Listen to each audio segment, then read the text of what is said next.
Ahojte kamaráti, Pokus 2. Ahojte priatelia. tu je Luboš A Jozef. z Potomaku. Potomak. Papa. Pekný názov. Potomac sa to píše. Takže zdravíme vás. Sme nedaleko hraníc. 25 km od hraníc s Indianou. Máme po obedie. Máme, tak ako predpovedal včera tu na doktor Ilko, počasie, takto nám prší celý deň, jasne vidíte, ale je to úplná paráda, nohy mám na šalát, rozmočené, takže prší nám tu, ale dobre sa dýcha. Konečne máme 24 stupňov od Coloreda. No, Sme boli na tých 3000, konečne ochladilo na 24 stupňov. Žiaľ Bohu, podľa prognózy, čo bol hurikán Beryl, tak doniesol na tento západ stredovýchod, čo to je, hlásili v správach, že donesie tieto dažde. Toto je len začiatok, to je len desina celý deň, čo vidíte, a bude od 7. bude 30, 40 mm. Takže tešíme sa na to. A z tohto titulu skúsili sme to po obede naštartovať, ale za 3 minúty sme boli takí mokrí, že sme sa museli naobliekať do tepla a vrátiť sa na odpočívadlo do tejto dedinky, mestečka Potomak. tak. Takže dnešný deň musím žiaľ Bohu oznámiť, že sme urobili iba 43 km. Takže to je maličko, ale tým, že sme časovom pluse, megapluse, tak by to nemalo byť až také citeľné a tentokrát zatiaľ stíhame. Ešte nás to neodletelo. Hej, tak využívame naše nadrobené kilometre momentálne. Takže dneska si to trošku potiahneme a budeme mať taký administratívny a stretchingový a hygienický deň, postavíme sa do toho dažďa, sa okúpame zase. Takže sme sa vám chceli ozvať, že sme na tú hranicu, a to sme trošku prekvapíme, nie stredu, ale v útorok. Je to aj kúsok vlastne naskok, pre tých rýchlych by to bolo za 1,5 hodinu. Čo sú polkári, maratónci, ale u mňa za nejaké 3 hodiny, ale toto sa rozšľahať kvôli tomu, že vlastne o 7 na to začne ešte viacej padať. Sme si to vyhodnotili akože, viete, že tieto expedície sú ako šach. Musíte niekedy trošku plánovať, aj keď sa nám to dá zaštiť to pol dňa dopredu.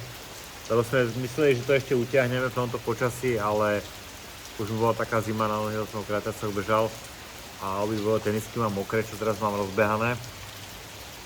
Tak som si povedal, že to na to nestojí, aby sme tam tie plusgiere zase na tých spodných vankošikov urobili. Tak, sme to prepočítavali dneska a do cieľa máme 1300, aj plus minus 10 km rezerva 1370. 1370, čo je maličko. Takže už máme nejaké 3600. Ide to, chvála Bohu. Treba zaklopať. A keďže sme pri tej administratíve, tak sme zistili, sme trošku kontrolovali stavy, ako sme na tom. Matematika nepustí. Finančne. A môj optimizmus trošku narazil na tú realitu s tým, že sme očakávali ešte nejaké financie od nejakých partnerov, zatiaľ sa to tak posúva, uvidíme, jak to bude, tešíme sa na tie prostriedky, ale ako viete, trošku sme na úzko. Viete, že túto expedíciu financujem 80% z úveru, dostal som dobrý úrok v banke 8,9%. No a máme nečakané výdavky z toho titulu, že to auto, jak povedal, že benzín je to chvála pánu Bohu, naozaj lacný, ale aj tak má spotrebu 20. Cez 20 litrov. No problém je to, že máme asi štvrť nádrže na deň. No to je 80 km, takže Cca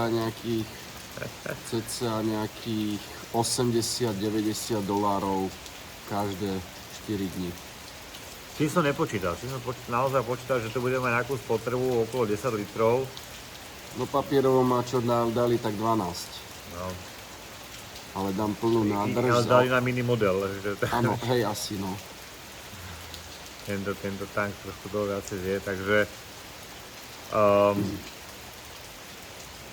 tam sa vás chceli poprosiť, že ak by sa vám dalo nás nejak podporiť nejakou, aspoň ak sa hovorí, že na kávu, aby sme to nejak tak polepili, dokonca expedície. Ďalšie, čo nám tam tak vybuchlo, to boli tie poistky, však Slavo Vies, ale nám potom s tým pomohol, to nám ďalších 600 eur ešte pred cestou. A čo nás zošokovalo, keď sme prišli do toho San Jose, vlastne sme počítali s tým, že to poistenie bude už v tej sume, takže tam sme nechali zvyšných 2,5, čo sme mali pripravené akože na stravu a na také veci, tak tam sme nechali na to poistenie toho auta ešte 2,5 tisíc, 2300, alebo tak nejak to bolo. Takže to boli také výdavky a tak som zatváral oči pred tým, sa nepýtal, že koľko máme na očite Luboša. Až dneska, keď to bolo také naozaj v červených číslach, že prečerpané z prečerpaného, tak sme sa tak rozhodli, že sa teda pýtame, či by ste nám vedeli s tým nejak tak pomôcť. A to tankovanie, tam by sme počítame okolo nejakých ešte 400, 500. No ešte sme, hej, nejakých 400-500 dolárov. No, plus niečo na stravu, takže samozrejme, ak nám budete držať palce, ako celú dobu to je pecka, to vidíme, že vy ste takí naši multi-days racové, to volajú, že Trial Angels, zase takí nejakí naozaj tí anieli po ceste, ktorí pomáhajú a nám poslať pozitívnu energiu, pretože toľko vecí sme už prežili. Fakt bez vašej podpory a vašich lajkov a komentárov fakt veľmi ťažko ďalej. Takže za to hovorím, tieto moje podujatie sú také národné, pomáhate z každej strany planéty, takže si to veľmi vážime. My dáme, Luboš urobil taký PayPal, urobil taký link, na stránke to máme, skúsime to dať do toho popisu a uvidíte. Keď sa vám bude dať, keď nie, tak aj palec hore poteší, budeme veľmi radi, že tam ste na tej druhej strane a zajtra by sme teda mali vyraziť znovu na cestu. O nejakej 8 by malo prestať pršať ráno. Tak keď vyrazíme o 6, to by malo byť okolo 3-4 mm, to sa dáme nejakú litinku, tú vestu a ideme.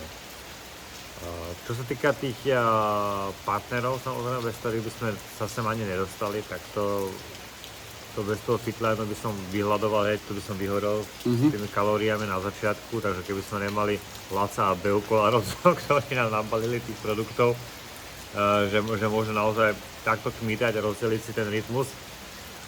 Nike, Fond predporu športu, ktorú podporoval aj Lenku na Everest, tak vlastne oni sme dostali 1000 eur, na to sme radili letenky, čas leteniek. Potom tam máme, ešte rokujeme s RV Management a Star for Stars, ktorí nám prisúbili finančnú pomoc, na ktorú čakáme. A máme tam ešte vlastne to, by som povedal, že sponzora, ktorá nás najviac obliekol, to je vlastne, ako vidíte, aj beháme v tom, je to Exisport, bez ktorého by nás zase odfúklo v polorede Sierra Nevada, by nás určite prefúkalo. To áno. To nám tak zachránilo kríže, tieto vesty a tie termoprávlova, že klobúk dole, ďakujem vám pekne. Takže všetkým partnerom a kamaráti ako Janko Pešadík, Danka Vánková, Lenka, srdiečko moje styku, takže či je to Janka Menkinová, bývalá kolegyňa, všetci kamaráti, ktorí sa nám poslali peniažky na Donio, tak vlastne to bol taký ten štartovací balíček, aby sme mohli sa dostať na tento kontinent, takže naozaj klobúk dole a ďakujem, robíme to aj s nami, za vás a stále na vás myslíme. ďakujeme za všetko. Pošleme vám ešte krátke video na konci, ešte keď tu nepršalo, som tu išiel tak okolo, som to natáčal, hovorím, že tu by sme si mohli oddychnúť na obed a asi tu skončíme celý deň. Tak držte palce, nech sa zregenerujeme a ešte raz veľká vďaka za všetko, čo teraz robíte. Ahojte. Ahojte kamaráti.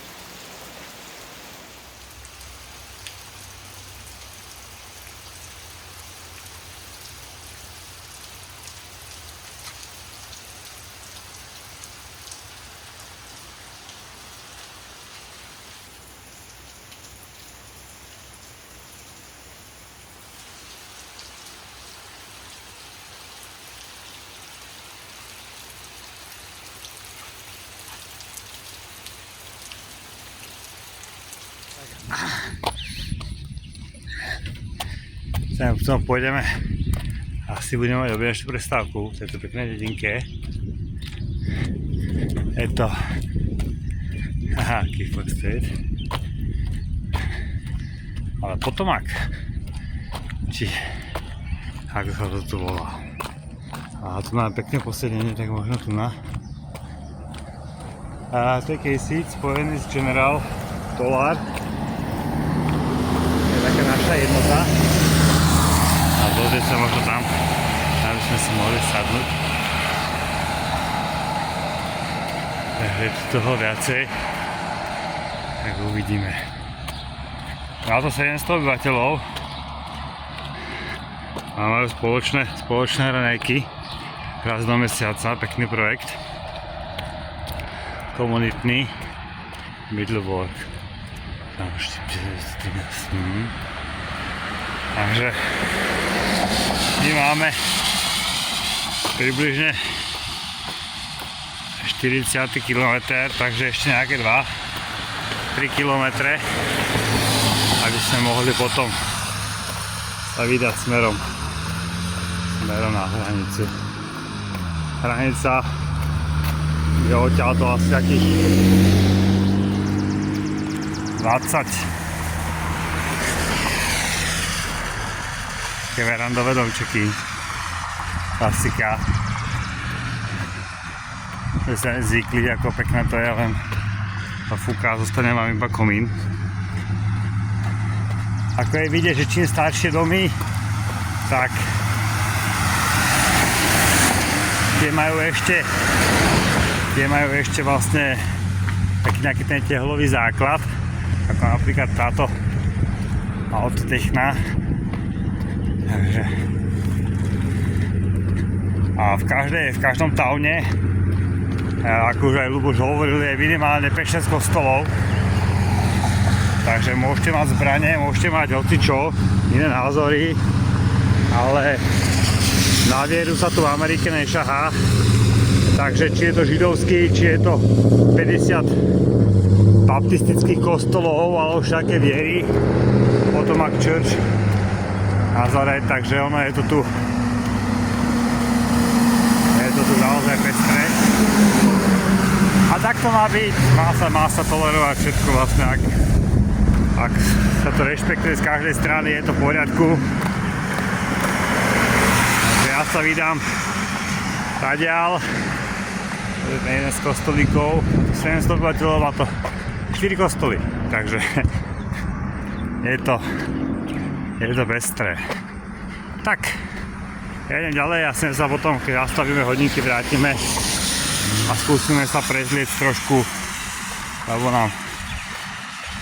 nám to pršalo. Takže verandy, taký ten americký štýl. Dobre, tak, idem. Čaute.